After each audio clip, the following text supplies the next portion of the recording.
The winter of 1889 settled over Millbrook like a held breath. Snow fell without sound, covering the coal dust and the worn paths between the textile mill and the company houses. Everything in this valley town belonged to one man, and everyone knew it. Eleanor Marsh lived in the third house on Linden Row, a narrow structure with thin walls and a stove that barely heated 2 rooms. She was 27 years old, unmarried and employed as a records keeper at the Blackwood textile mill. Her days followed an unvarying pattern. Wake before dawn, walk the frozen road to the mill, spend 10 hours transcribing production logs and wage ledgers, return home in darkness, eat alone, sleep. She had lived this way for 9 years, ever since her father died in a loom accident and left her with no family and no prospects beyond the mercy of Mr. Cornelius Blackwood, the mill owner. Mercy, she had learned, was a word that meant different things to different people. The mill dominated the valley like a monument to industry. Its brick walls rose 4 stories high, its windows arranged in perfect rows, its smokestacks releasing constant plumes of gray into the winter sky. Inside, 300 workers operated the looms that turned raw cotton into cloth. The noise was deafening, the air thick with lint and heat. Eleanor worked in a small office on the 2nd floor, away from the worst of it, and she understood this separation was itself a form of control. Mr. Blackwood visited her office every Tuesday and Friday. He was 53 years old, tall and well-dressed, with silver hair and a voice that commanded immediate attention. He owned the mill, the company houses, the general store, and most of the land surrounding Millbrook. His wife had died 10 years earlier, leaving him with no children and an appetite for influence that extended into every corner of town life. On a Friday in late January, he arrived at her office just after noon. Eleanor heard his footsteps in the corridor and felt her stomach tighten with familiar dread. "Miss Marsh," he said, entering without knocking, "I trust the inventory reports are prepared." "Yes, sir." She kept her eyes on the ledger before her, "completed this morning." He crossed to her desk and stood too close, examining the papers she had laid out. His cologne was expensive and overwhelming in the small space. "Excellent work, as always. You have a remarkable attention to detail." "Thank you, sir." "Such dedication deserves recognition." He placed his hand on her shoulder, and Eleanor forced herself not to flinch. "I've been considering a small increase to your wages. You've been here 9 years, after all. Loyalty should be rewarded." The words should have brought relief, but Eleanor heard the unspoken condition beneath them. Nothing in Millbrook came without strings attached. "That's very generous, sir," she said carefully. His hand remained on her shoulder, heavy and warm. "You understand, of course, that such considerations depend on continued cooperation. I value employees who understand the importance of discretion." Eleanor's throat felt tight. "I understand, sir." "Good." He removed his hand and stepped back, and she could breathe again. "There will be a small gathering at my residence tomorrow evening. Several town officials, a few select employees. I expect you to attend." It was not a request. Eleanor nodded, still not meeting his eyes. "Yes, sir. What time?" 7 o'clock. Dress appropriately." He moved toward the door, then paused. "And Miss Marsh, I hope you appreciate the position you hold here. There are dozens of women in this town who would gladly take your place. Women with families to feed, children to clothe. It would be unfortunate if circumstances forced me to make such a change." The threat was delivered with perfect politeness, wrapped in concern. Eleanor felt cold spreading through her chest. "I appreciate it very much, sir." "I thought you might." He left, and the door closed with a soft click. Eleanor sat motionless for several minutes, staring at the ledger without seeing it. Her hands were shaking slightly, and she pressed them flat against the desk to still them. This was not new. Mr. Blackwood had been making such visits, delivering such veiled threats for over a year. But lately his attention had grown more insistent, his implications more direct. She thought about the gathering tomorrow evening, about standing in his grand house with town officials who would look away from anything he chose to do. She thought about the other women who worked at the mill, exhausted mothers with hungry children, who would indeed take her position if given the chance. And she thought about the simple, terrible fact that there was nowhere else to go. Millbrook existed because of the mill.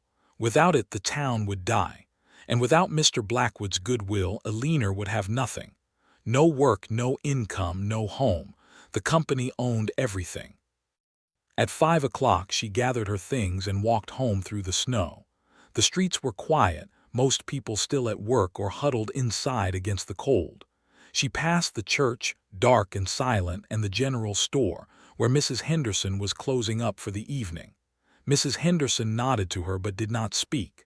No one spoke much in Millbrook, not about anything that mattered. Eleanor's house was cold when she entered. She lit the stove and waited for warmth that never quite filled the rooms. She ate bread and preserves, too anxious to taste anything. And she sat by the window, watching snow fall over the valley, feeling the weight of tomorrow evening pressing down like the winter sky itself. Saturday evening arrived with bitter cold and clear skies. Eleanor dressed in her best gown, a dark blue wool dress her mother had made years ago. It was modest and well-maintained, appropriate for an employee attending her employer's home. She pinned her brown hair carefully and studied herself in the small mirror by the door. She looked pale and tired but respectable. That would have to be enough. The walk to Mr. Blackwood's residence took 20 minutes. His house stood on a hill overlooking the mill, a 3-story structure of brick and stone with wide windows that glowed with warm light. Eleanor had been inside only twice before, both times for similar gatherings where employees were expected to appear, smile politely, and demonstrate their gratitude for his benevolence. A housekeeper answered the door and directed Eleanor to the drawing room, where 15 people were already assembled. She recognized most of them: Mr. Foster, the town clerk, Mr. and Mrs. Davidson, who owned the lumber mill, several managers from the textile mill, and a few other employees like herself, chosen for reasons that were never quite clear. Mr. Blackwood stood near the fireplace, holding a glass of brandy and discussing something with Mr. Foster. He glanced up when Eleanor entered and smiled. "Miss Marsh, how delightful. Please, help yourself to refreshments." Eleanor accepted a glass of cider from a serving tray and moved to the edge of the room, hopping to remain unnoticed. But within minutes, Mr. Blackwood was at her side. "I'm pleased you came," he said quietly. "It shows good judgment." "I'm honored to be invited, sir." "Are you?" His eyes were sharp despite his pleasant tone. "Or are you simply too afraid to decline?" Eleanor felt heat rise in her face. "I don't understand, sir." "Don't you? Come now, Miss Marsh. We've known each other long enough to dispense with pretense." He guided her gently but firmly toward a corner of the room, away from the other guests. "I've been quite patient with you, some might say excessively so." Her heart was beating too fast. "Sir, I've always performed my duties to the best of my ability." "Your professional duties, yes, but I'm speaking of something more personal." He set down his glass and took hers, placing it on a nearby table. "You're an unmarried woman approaching 30, living alone, dependent entirely on my generosity. That's a precarious position, wouldn't you say?" "I'm grateful for the employment, sir." "Gratitude can be expressed in many ways." His voice was still pleasant, conversational, but his meaning was unmistakable. "I'm offering you an opportunity, Miss Marsh, a chance to secure your position permanently, to enjoy certain comforts and protections. All I ask in return is your companionship." Eleanor felt the room tilt slightly. She gripped the back of a nearby chair to steady herself. "Mr. Blackwood, I'm not sure what you're suggesting." "I think you know exactly what I'm suggesting." He moved closer and she could smell the brandy on his breath. "I'm a lonely man, Miss Marsh. My wife has been gone 10 years. I require someone discreet, someone who understands the necessity of maintaining appearances while providing private comfort. You would be well compensated. Your current salary doubled. Perhaps a better house, certain freedoms within reason. The words landed like stones. Elena tried to speak but found her throat closed. Consider it carefully, he continued, because the alternative is considerably less pleasant. I could, quite easily, find a reason to terminate your employment. A missing record, perhaps, an error in the books, something small but significant enough to justify dismissal. And then where would you go? Elena forced herself to meet his eyes. Sir, I must respectfully decline. What you're proposing is not appropriate. His expression hardened. Not appropriate. My dear girl, you seem to have misunderstood your position entirely. I own this town. I own that mill. I own the very roof over your head. And if I choose to offer you an arrangement that benefits us both, you would be wise to accept it. Please, sir, I cannot. For a moment, something cold and dangerous flickered in his eyes. Then his pleasant smile returned. Very well. I can see you need time to consider. We'll speak again soon, Miss Marsh. But I would advise against making me repeat this offer a third time. I'm not a patient man when crossed.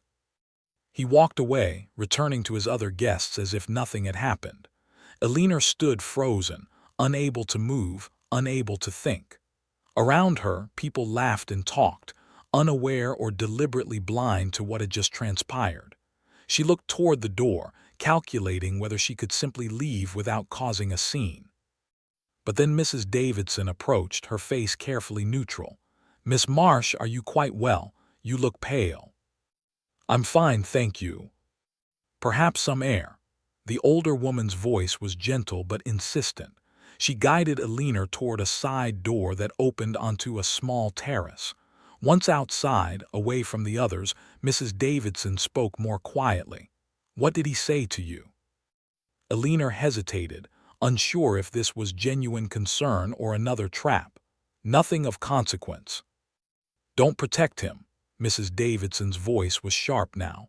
I've known Cornelius Blackwood for 20 years. I know how he operates. Tell me what he said. The kindness in her voice broke something open in Elena's chest. He made me an offer, an inappropriate one, and he threatened me when I refused. Mrs. Davidson closed her eyes briefly. I was afraid of that. You're not the first, Miss Marsh. There have been others. Young women in vulnerable positions, forced to choose between their virtue and their survival. What happened to them? Some accepted, some refused and lost everything. One left town entirely, though I don't know what became of her. Mrs. Davidson paused, choosing her words carefully. I tried to speak to the town council once years ago about concerns regarding Mr. Blackwood's conduct. I was politely dismissed. My husband's business depends on contracts with the mill. We couldn't afford to press the matter. Elena felt a wave of despair. Then there's nothing to be done. I didn't say that. Mrs. Davidson looked back toward the house. But you must be very careful. Mr. Blackwood doesn't tolerate defiance. If you refuse him, he will find a way to punish you. You need to prepare yourself for that possibility. How? I don't know, but whatever you do, don't give him cause to destroy your reputation. Once that's gone, you'll have nothing left to lose and nowhere to turn. She touched Elena's arm gently. Come, we should return before we're missed. They went back inside, and Elena endured another hour of polite conversation before finally escaping into the winter night. She walked home quickly, her breath forming clouds in the freezing air, and felt as though she were carrying an impossible weight. Mr. Blackwood had made his intentions clear. He wanted her compliance, and he would use every tool at his disposal to obtain it. And Elena had just refused him, knowing full well what that refusal would cost. The week following the gathering passed in uneasy quiet. Mr. Blackwood did not visit Elena's office, did not send for her, did not acknowledge her presence when they passed in the mill corridors. This absence felt more threatening than his attention had been. On Wednesday afternoon, Elena noticed something odd. A wage ledger she had completed the previous week had been returned to her desk with a note attached. Discrepancies noted. Please review and correct immediately. The note was unsigned, but she recognized Mr. Blackwood's handwriting. She opened the ledger carefully and examined every entry. Her work was meticulous, always had been. She found no errors, no discrepancies of any kind. The numbers were accurate to the penny. But the next day, the ledger was returned again with the same note, and the day after that. Alina understood what was happening. He was building a record, creating the appearance of incompetence. Each returned ledger, each note demanding corrections that weren't needed, would eventually form a pattern that could justify her dismissal. She began making copies of her work before submitting it, recording every figure twice to prove her accuracy. But she knew this defense was fragile. If Mr. Blackwood chose to claim errors, who would believe a lone employee over the owner of the mill?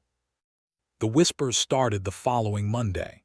Alina heard them in the corridors, saw them in the glances exchanged between other workers.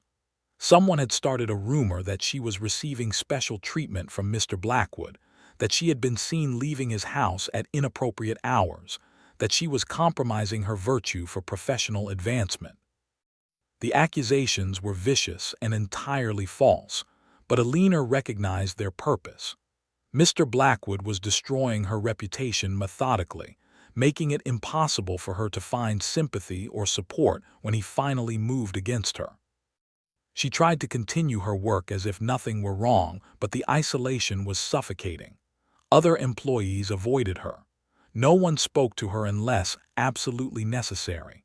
Even Mrs. Henderson at the general store served her with cold efficiency, her previous friendliness replaced by suspicious silence. Alina felt herself becoming a ghost in her own life, present but unacknowledged, there but not seen. On a gray afternoon in mid-February, she was summoned to Mr. Blackwood's office. Her hands trembled as she climbed the stairs to the fourth floor, where his private rooms overlooked the entire mill complex. He sat behind a massive desk, papers spread before him. He did not look up when she entered. "Miss Marsh, please close the door and sit." She obeyed, her heart pounding. "I've been reviewing your recent work," he said, still not meeting her eyes. "I'm afraid I've found it unsatisfactory. Multiple errors, persistent carelessness, a general decline in quality." "Sir, I've made no errors. I've checked every entry multiple times." "Are you suggesting I'm lying?" Now he looked at her, his expression cold. "No, sir. I'm only saying that I've been very careful." "Your care is insufficient." He pushed a stack of ledgers across the desk. "These contain numerous mistakes. I cannot continue to employ someone whose work is unreliable." Alina's chest tightened. This was it, the moment he had been building toward. "Please, Mr. Blackwood, give me an opportunity to prove myself. Let me review those ledgers with you, identify the errors you found." "That won't be necessary." He stood, moved to the window. "However, I'm not an unreasonable man. I'm willing to offer you one final chance." The trap was so obvious Alina could almost see its shape. "What kind of chance, sir?" "Accompany me to dinner this evening. We'll discuss your future privately, away from the mill. Perhaps we can reach an understanding that benefits us both." There it was, the same offer wrapped in slightly different words. Accept his terms or lose everything. Alina stood, her legs unsteady. "I must decline, sir." His face darkened. "You're making a grave mistake, Miss Marsh." "Perhaps, but it's my mistake to make." "Is it? Do you think you have that luxury?" He turned fully to face her, and the pretense of politeness dropped away entirely. "You will leave this mill today. I'll have your final wages prepared within the hour. You will vacate the company house by the end of the week, and I will personally ensure that no other employer in this valley hires you. Your name will be associated with dishonesty, with moral failure, with every vice that makes a woman unemployable. That is the price of your refusal."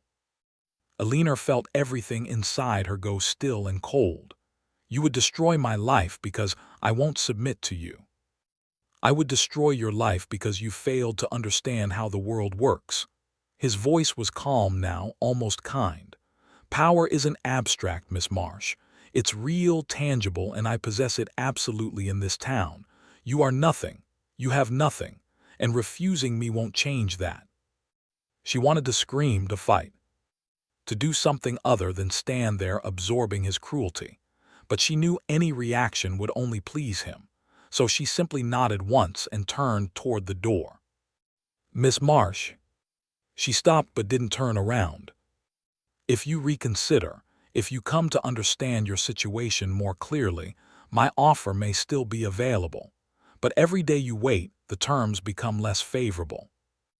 Alina walked out of his office, down the stairs, and out of the mill. She walked through the snow-covered streets of Millbrook without seeing them, her mind numb with shock and rage and helpless despair. When she reached her house, she sat in the cold darkness and understood that Mr. Blackwood had won. He had isolated her, ruined her reputation, and now expelled her from the only life she knew. There was nowhere to go, no one to turn to, no justice to be found. Unless she created her own, Alina spent that night sitting by the dying fire, too numb to move.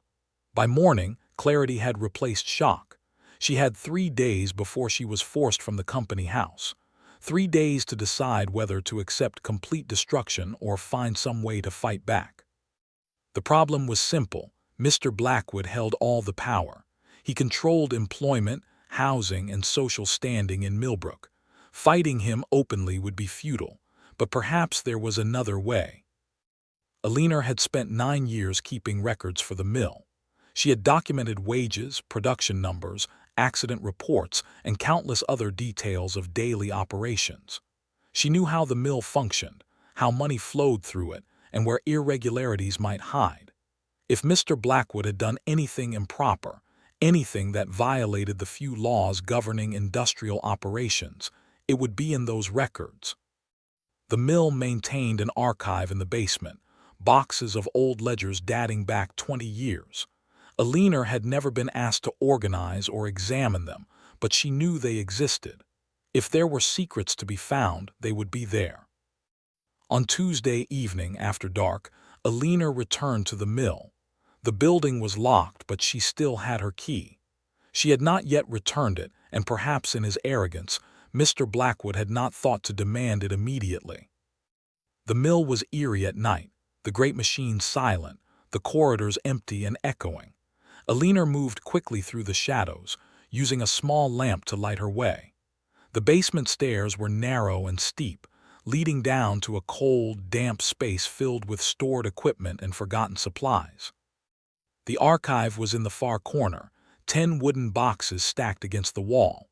Alina opened the first box and began examining its contents. These were wage ledgers from 15 years ago, when the mill first opened. The handwriting was different, neater, belonging to whoever had kept records before her. She worked through the boxes methodically, scanning page after page, looking for anything unusual. Hours passed. Her lamp burned low, and then in the 7th box she found something. It was an accident report dated June of 1874, 15 years ago. It described a collapse in the weaving room where a support beam had failed and crushed 2 workers. One had died immediately.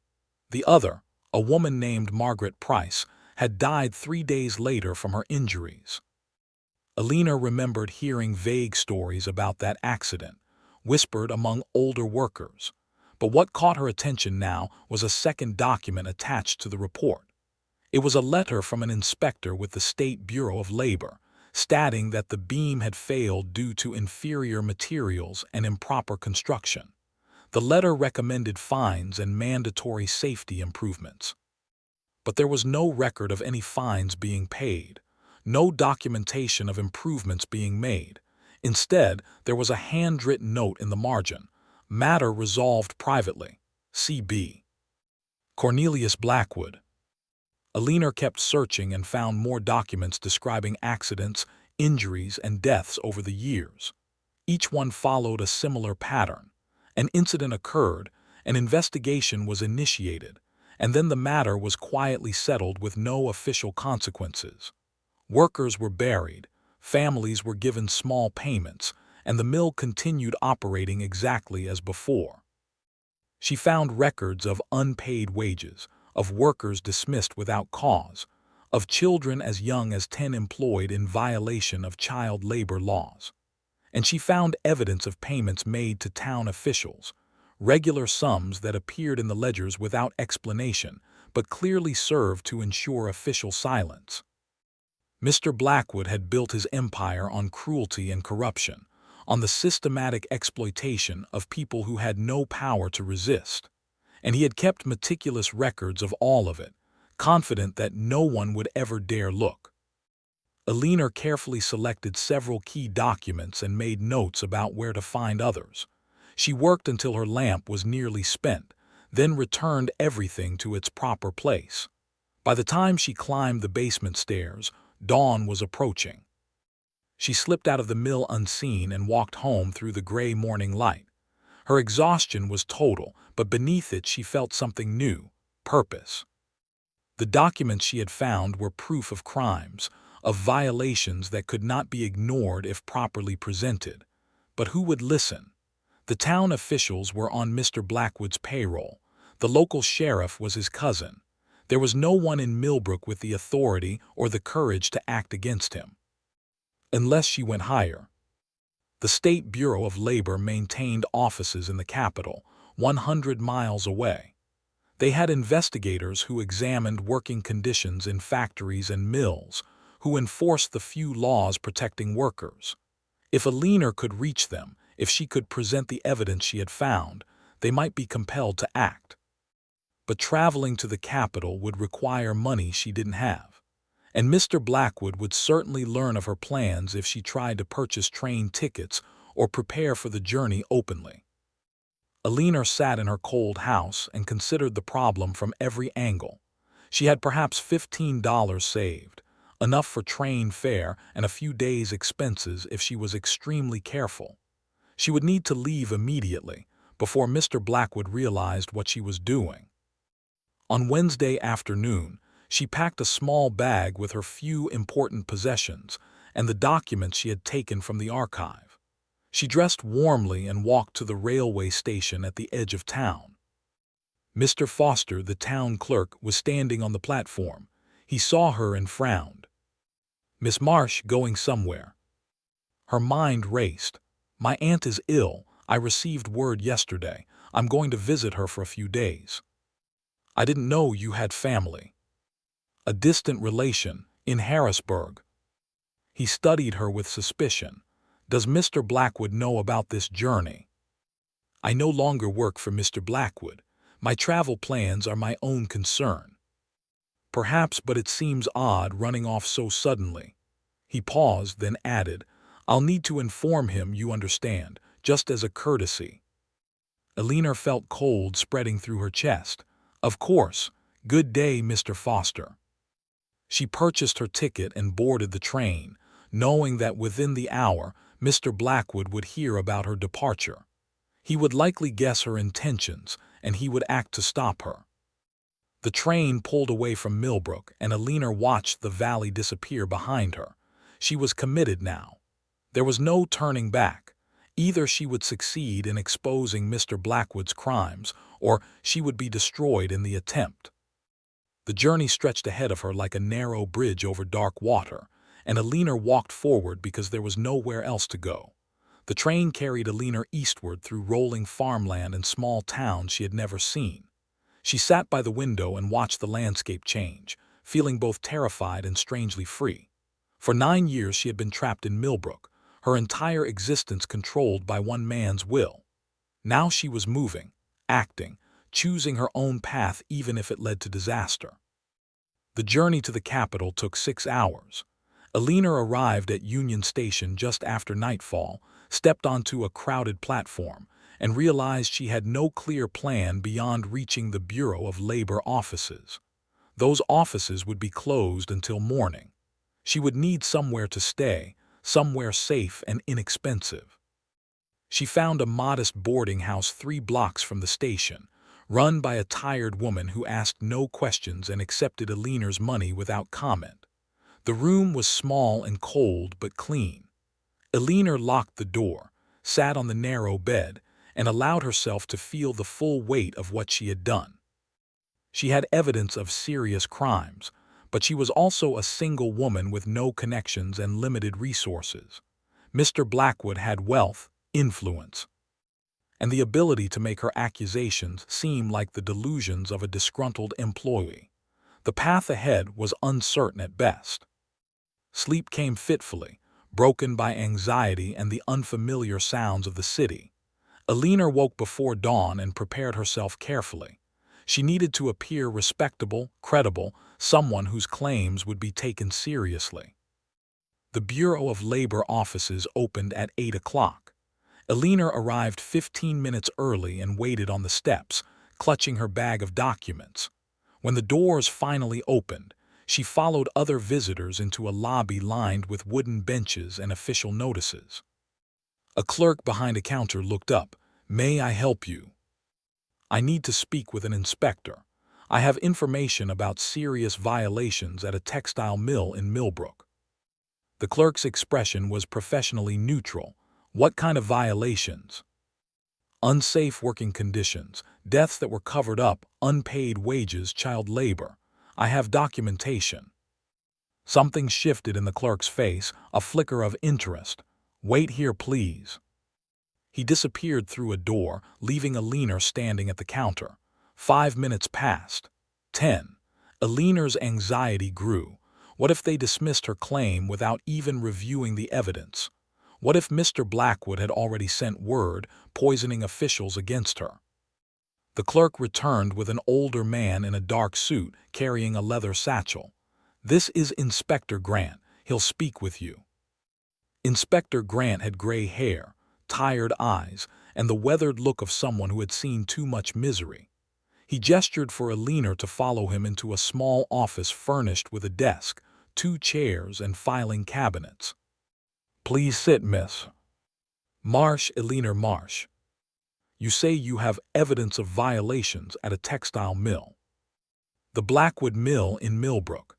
I worked there for 9 years as a records keeper. I recently discovered documentation of multiple deaths, unsafe conditions, and corrupt payments to local officials." She opened her bag and began spreading documents across his desk. Inspector Grant leaned forward, examining each page carefully. His expression remained neutral, but Alina saw his attention sharpen. "These accident reports are quite detailed," he said after several minutes, "and this correspondence suggests systematic negligence." "It's worse than negligence. The owner, Mr. Cornelius Blackwood, has been covering up deaths and bribing officials for at least 15 years. Workers have no recourse because he controls everything in that town." "Why are you bringing this forward now?" Alina hesitated, then decided honesty was her only option. "Because he threatened me personally. When I refused his inappropriate advances, he destroyed my reputation and forced me from my position. But the documents I found prove his crimes extend far beyond what he did to me." Inspector Grant set down the papers and studied her face. "These are serious accusations, Miss Marsh. If I open an investigation, Mr. Blackwood will fight back aggressively. He'll attack your credibility, your character, your motives. Are you prepared for that?" "I don't have a choice. If I do nothing, he'll continue harming people with complete impunity. And you understand that even with this evidence, prosecution isn't certain. Men like Blackwood have lawyers, political connections, resources we don't." "I understand, but the evidence is real. The deaths happened, the corruption exists. Someone has to try to stop him." Inspector Grant nodded slowly. "Very well, leave these documents with me. I'll need to verify their authenticity and consult with my superiors. Where can I contact you?" Alina gave him the address of the boarding house, and they arranged to meet again in 2 days. As she left the office, she felt simultaneously lighter and more vulnerable. She had taken the irrevocable step of making her accusations official. Now everything depended on whether the Bureau chose to act. She spent the next 2 days in a state of suspended anxiety, barely leaving her room. Every footstep in the hallway made her jump. Every knock on another door made her wonder if Mr. Blackwood had somehow tracked her down. On Friday morning, she returned to the bureau offices. Inspector Grant was waiting with a thin folder and a grave expression.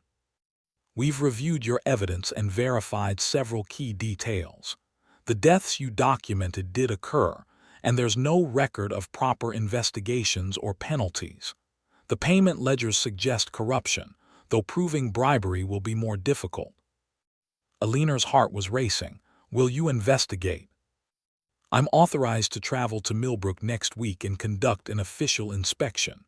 However, I must warn you, Mr. Blackwood will be notified of my visit in advance, as required by law. He'll have time to prepare, to hide evidence, to pressure witnesses. The process will be long and difficult." "But you're going to try?" "Yes, Miss Marsh, we're going to try." Relief flooded through her so powerfully she had to sit down. "Thank you, thank you." "Don't thank me yet. And Miss Marsh, I strongly advise you not to return to Millbrook immediately. If Blackwood learns you initiated this investigation, you could be in danger. Stay in the capital until after the inspection. I'll contact you with the results." Aliner nodded, but even as she agreed, she knew she couldn't simply wait in hiding. The other workers at the mill, the people still trapped under Mr. Blackwood's control, they needed to know that someone was finally acting against him. They needed to know they weren't powerless. She spent one more night at the boarding house, then boarded a train back to Millbrook on Saturday morning. She arrived in early afternoon and walked through the familiar streets feeling like a stranger. Everything looked the same, but Aliner had changed. She was no longer a frightened employee trying to survive. She was someone who had fought back. But as she approached her old neighborhood, she saw smoke rising from Linden Row. She began to run, her bag bouncing against her side, and arrived to find her former house engulfed in flames. Neighbors stood watching from a safe distance. Aliner pushed through them, staring at the destruction. "What happened?" she demanded. Mrs. Henderson stood nearby, her face grim. "Started about an hour ago, spread fast. No one knows how it began." But Aliner knew. She knew exactly how it began. Mr. Blackwood had learned she was gone, guessed her purpose, and burned her house in retaliation. It was a message. "This is what happens when you defy me." She watched her few remaining possessions turn to ash, and understood that the battle between them had entered a new phase, one where pretense and politeness were finally abandoned. Mr. Blackwood wanted war, and Aliner was ready to give it to him. Aliner found temporary shelter with Mrs. Davidson, who opened her home despite her husband's protests. The older woman listened to Aliner's account of the Bureau investigation with a mixture of hope and fear. "If they find evidence, if they take action against him, it could change everything," Mrs. Davidson said. "But it could also make things much worse before they get better. Cornered men are dangerous." "He's already dangerous. The difference is that now people might finally see it." Over the weekend, word spread through Millbrook that Aliner had gone to the capital and initiated an investigation. The news traveled in whispers and worried glances, creating a palpable tension. Some workers at the mill seemed energized by the possibility of justice. Others grew more frightened, knowing that Mr. Blackwood's retaliation could extend to anyone associated with Aliner's accusations.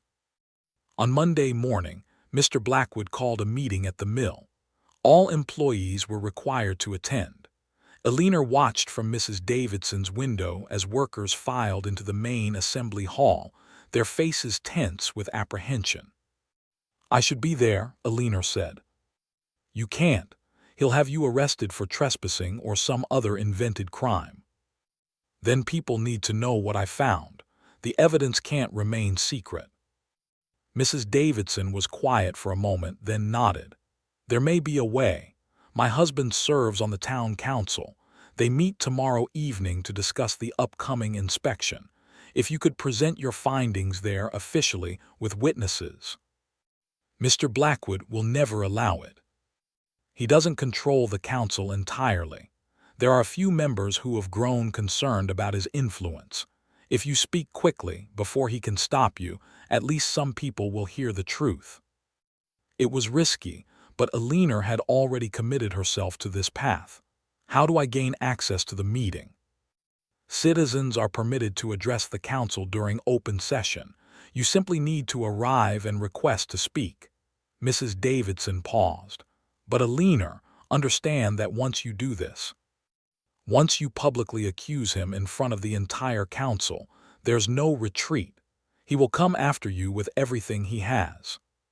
He already has. What more can he take?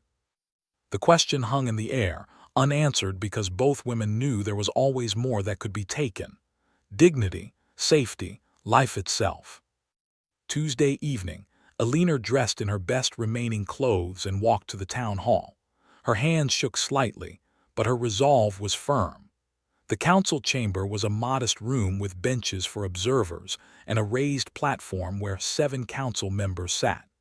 Mr. Blackwood was not among them, but his influence was evident in the nervous glances several members exchanged when Alina entered.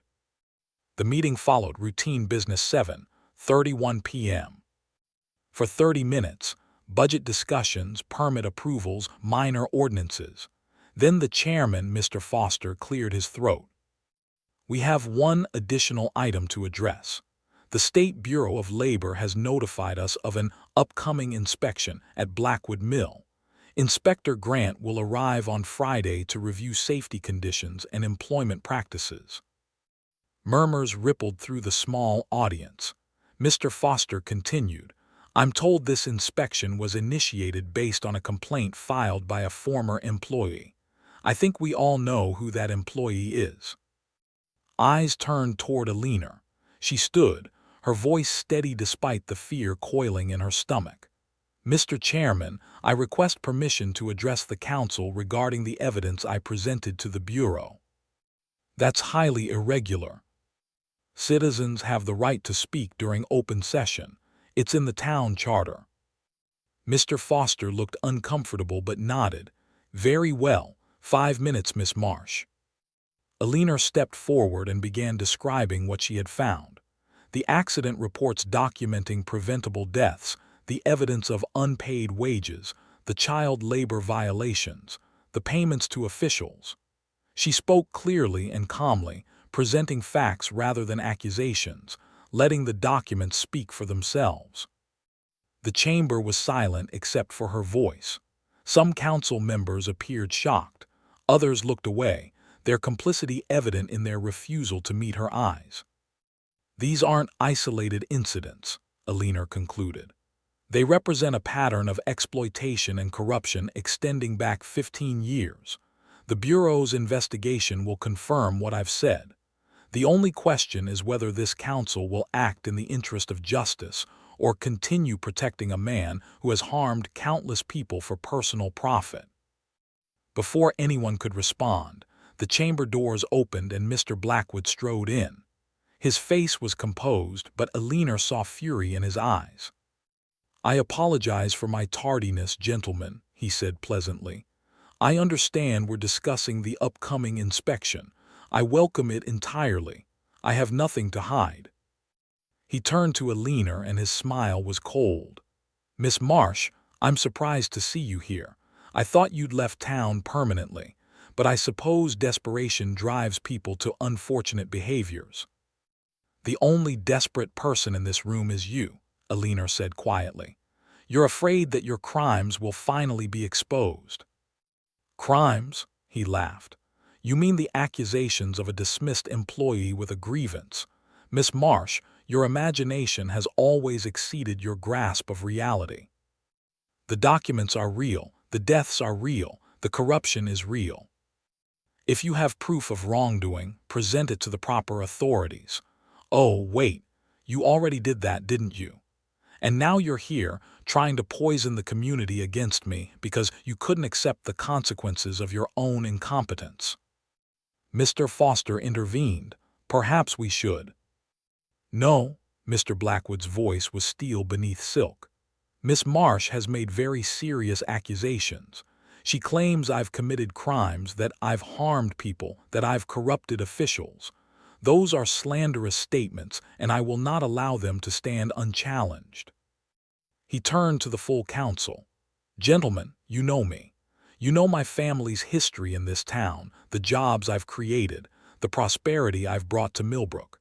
And now this woman, who was dismissed for cause, is trying to destroy everything we've built based on documents she claims to have found but cannot produce." "I gave them to Inspector Grant," Aliner said. "How convenient. Documents that supposedly prove my guilt, now conveniently out of reach."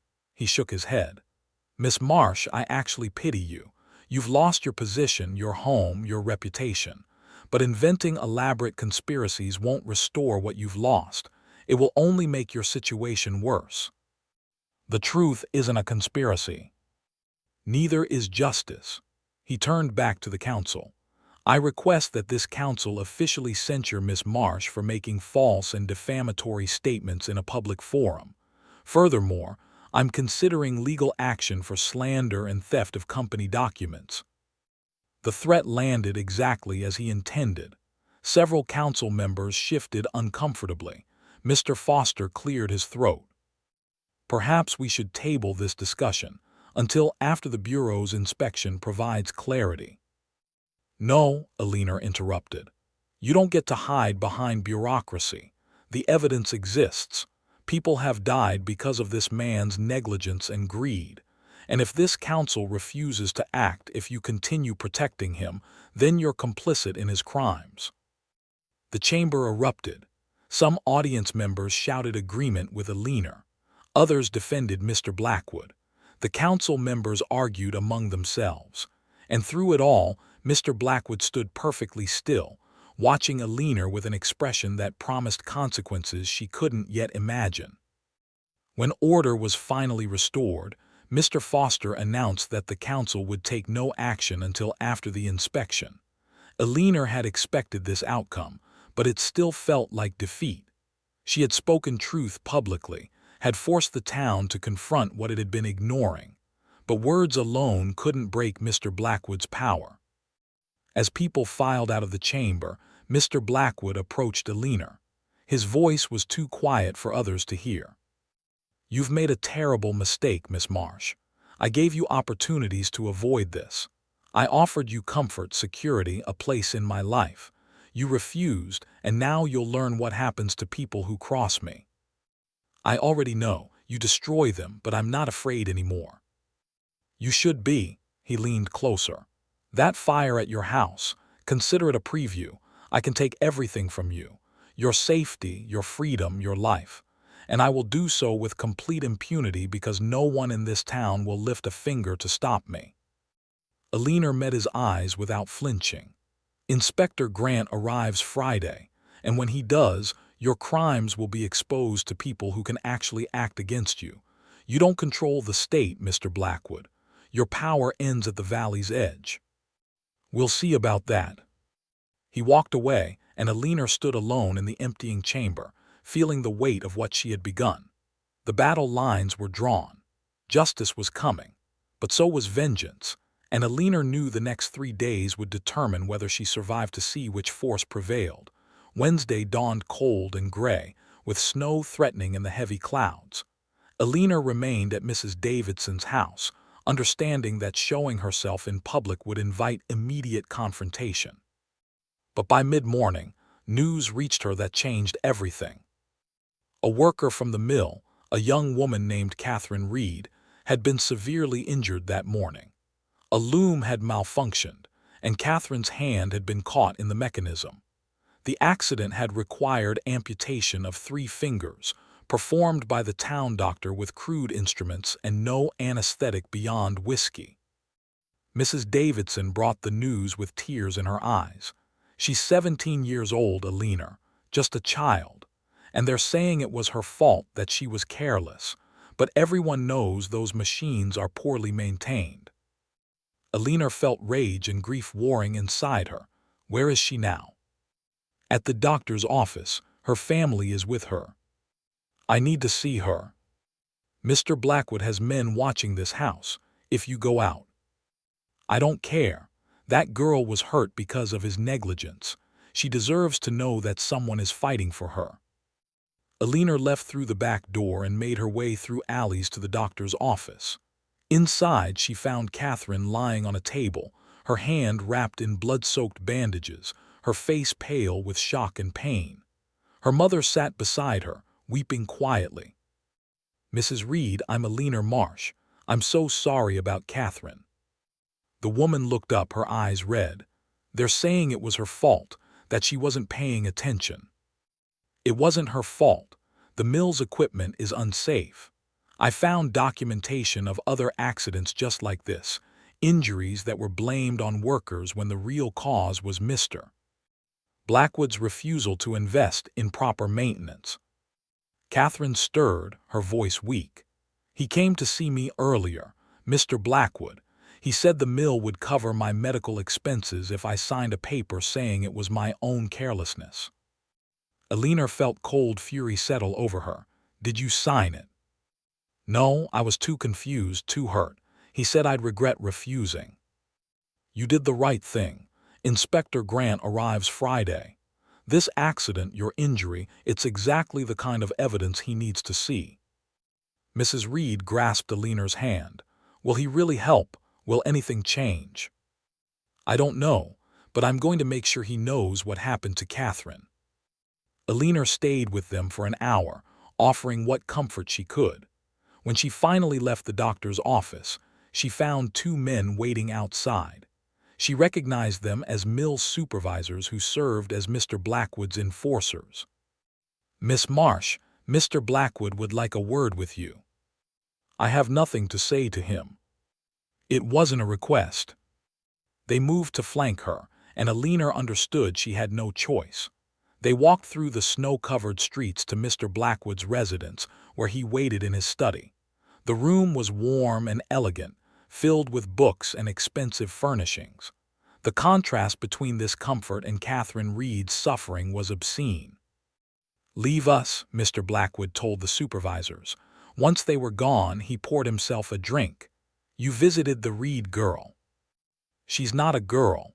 She's a person who was maimed by your negligence." "Accidents happen in industrial work. It's unfortunate but inevitable." "It's not inevitable.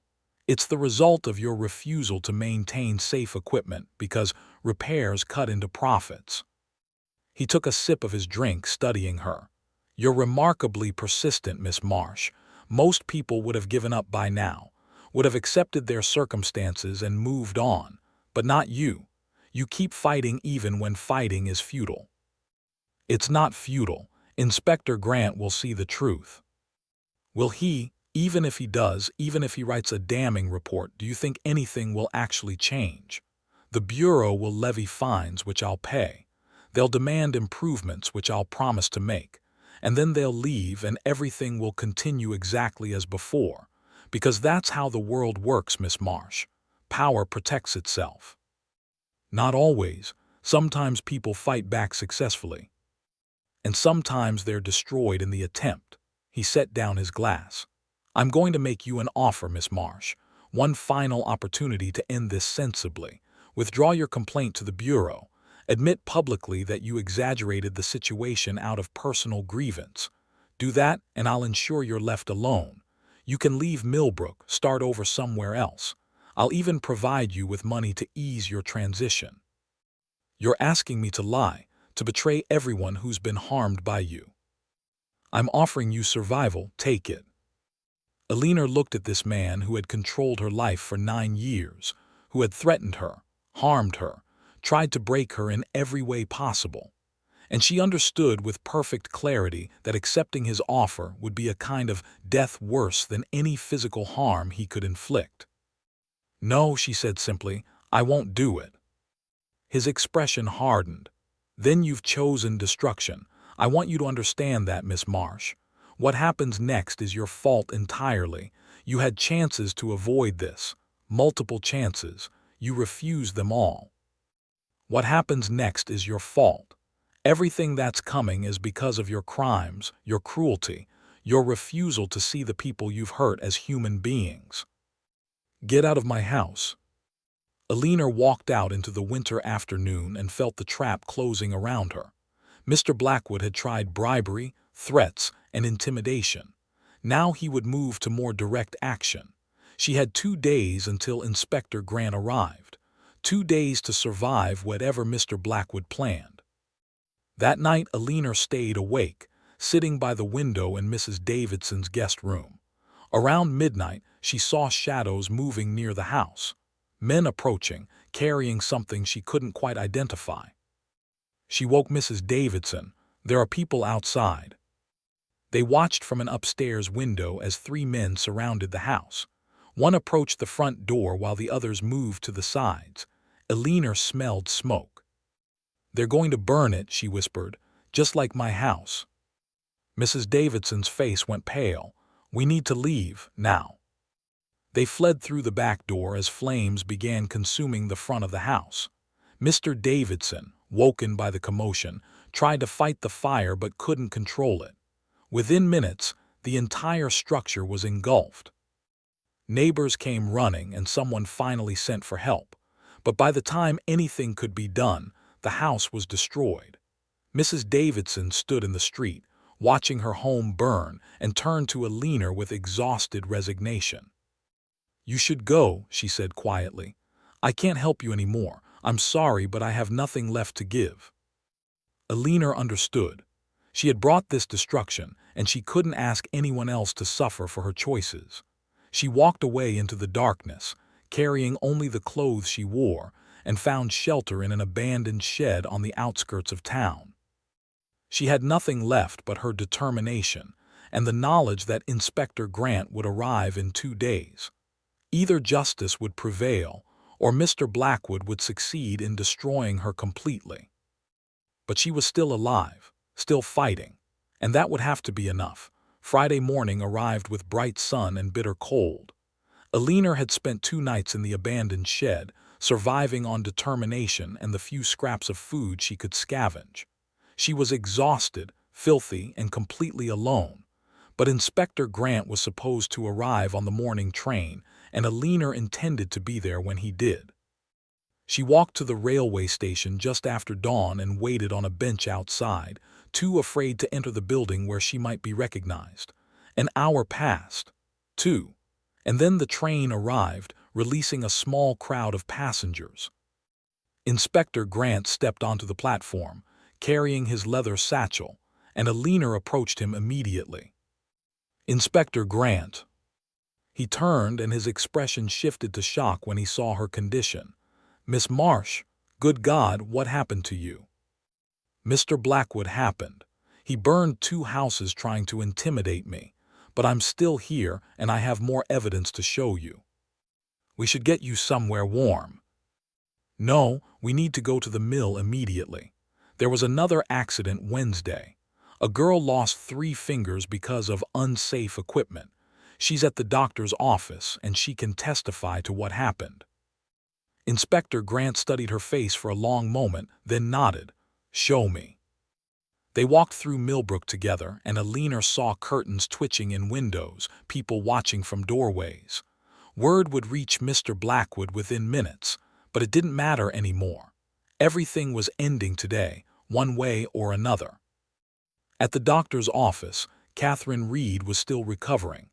Inspector Grant questioned her gently, and she described the accident in detail. The doctor provided medical records. Her mother showed him the paper Mr. Blackwood had tried to force Catherine to sign. "This is coercion," Inspector Grant said grimly, "and the injury itself suggests serious safety violations." From there, they went to the mill. Mr. Blackwood was waiting in the lobby, flanked by his supervisors and a lawyer Alina didn't recognize. "Inspector Grant, welcome to Millbrook. I'm prepared to cooperate fully with your inspection." "I appreciate that, Mr. Blackwood. I'd like to begin by examining your maintenance records and safety protocols." "Of course, though I should mention that Miss Marsh has been making increasingly unhinged accusations. I hope you'll consider the source before giving too much credence to her claims." Alina spoke before Inspector Grant could respond. "The source is your own documentation. Records you kept of accidents you covered up, bribes you paid, laws you violated. I didn't invent any of it." Mr. Blackwood's lawyer stepped forward. "My client denies all accusations of wrongdoing. Furthermore, Miss Marsh is currently trespassing on private property. She was dismissed from employment here and has no right to be present." "She has the right as my guide," Inspector Grant said firmly. "Now, shall we proceed with the inspection, or would you prefer I report your obstruction to my superiors?" The threat worked. Mr. Blackwood forced a smile. "No obstruction at all, please follow me." The inspection took 6 hours. Inspector Grant examined equipment, reviewed records, interviewed workers. With each document reviewed, with each testimony heard, his expression grew darker. Alina stayed by his side, pointing out inconsistencies, identifying patterns, connecting evidence to outcomes. By afternoon, a crowd had gathered outside the mill. Workers, townspeople, everyone who had been affected by Mr. Blackwood's practices. They waited silently, understanding that something significant was happening. At 4 o'clock, Inspector Grant emerged from the main office and addressed the crowd. "I have completed my preliminary inspection. I have found evidence of numerous violations of labor laws, safety regulations, and ethical standards. The Blackwood Mill is hereby ordered to cease operations immediately pending a full investigation." The crowd erupted. Some people cheered, others wept. Mr. Blackwood appeared on the steps, his face red with fury. "You have no authority."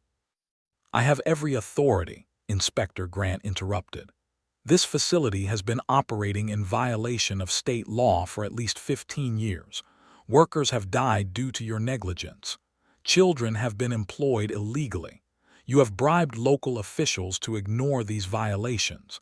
All of this is documented and will be submitted to the state prosecutor's office." "Those documents were stolen by a disgruntled employee." "Those documents are official mill records, Mr. Blackwood, and Miss Marsh didn't steal them. She found them in your own archive and brought them to the appropriate authorities. That's not theft. That's civic duty."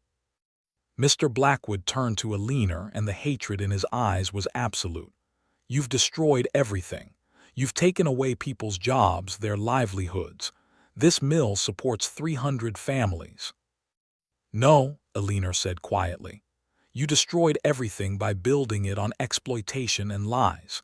The mill will reopen eventually, under new management with proper safety standards. But your time controlling this town is over." Sheriff Thompson, who had been watching from the edge of the crowd, finally stepped forward. "Mr. Blackwood, I need you to come with me. There are questions regarding the fires at Miss Marsh's residence and the Davidson property." "You can't be serious." 2 houses burned in 3 days, both belonging to people who opposed you. That's not coincidence. That's arson." Mr. Blackwood's lawyer tried to intervene, but the sheriff was firm.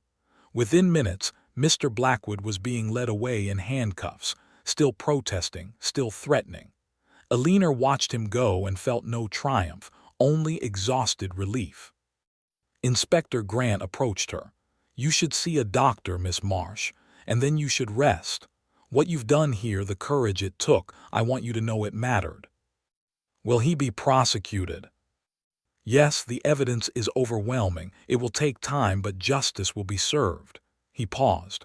"What will you do now?" Alina looked around at the town that had been her prison for 9 years. "I don't know, but I'm free to choose, and that's something I haven't felt in a very long time." Over the following weeks, the story of what happened in Millbrook spread throughout the state. Mr. Blackwood was formally charged with multiple crimes, including manslaughter for the deaths that occurred due to his negligence. His trial became a landmark case, establishing new precedents for employer responsibility and worker protection. The mill reopened under new ownership 6 months later, with improved safety standards and fair wages. Catherine Reed received compensation for her injury and eventually learned to work with her remaining fingers. Mrs. Davidson rebuilt her house with money from an insurance settlement and began advocating publicly for worker rights. And Eleanor, she left Millbrook once everything was settled. She moved to the capital, where Inspector Grant helped her find work with the Bureau of Labor. She spent the rest of her career investigating workplace violations, helping other people in situations like the one she had escaped.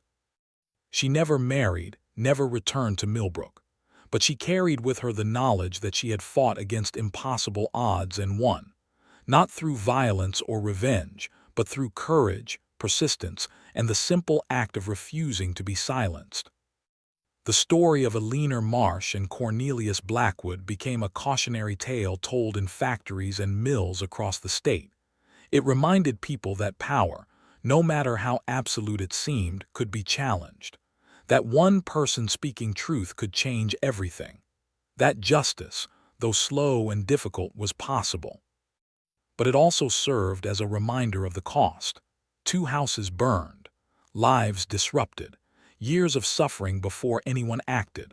Eleanor had survived, but barely, and only because she had been willing to lose everything in pursuit of what was right.